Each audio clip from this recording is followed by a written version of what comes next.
الحمد للہ وحدہ لا شریک لہ والصلاة والسلام علی محمد لا نبی بعدہ۔ معزز و مکرم سامعین کرام، سفر نامہ آخرت کے تعلق سے گفتگو ہو رہی ہے۔ یعنی انسان جب دنیا سے رخصت ہو کر آخرت کے سفر پر جائے گا تو اس کو کن کن چیزوں کا سامنا کرنا پڑے گا۔ ان ویڈیو میں ہم مختصراً آپ کو ان کے احوال سے آگاہ کر رہے ہیں۔ کل کی ویڈیو میں ہم نے بتایا تھا آخرت کی سب سے پہلی منزل قبر کے تعلق سے۔ آج ہم بات کریں گے سور کب اور کیسے پھونکا جائے گا۔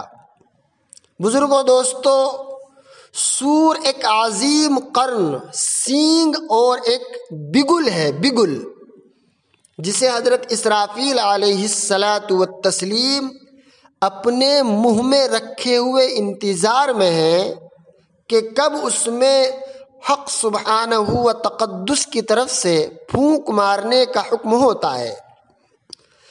سور میں 2 بار پھونک ماری جائے گی، نفخہ فزع یعنی گھبراہٹ کی پھونک۔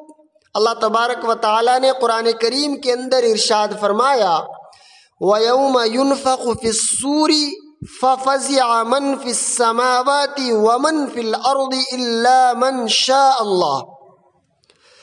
اور جس دن سور پھونکا جائے گا پس آسمانوں اور زمین والے سب کے سب بے ہوش ہو کر گر پڑیں گے مگر جسے اللہ چاہے۔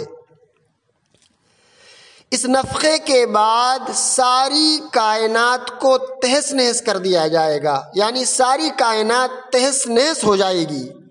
پھر 40 سال کے بعد دوبارہ سور پھونکا جائے گا جسے نفخہ بعث کہا جاتا ہے۔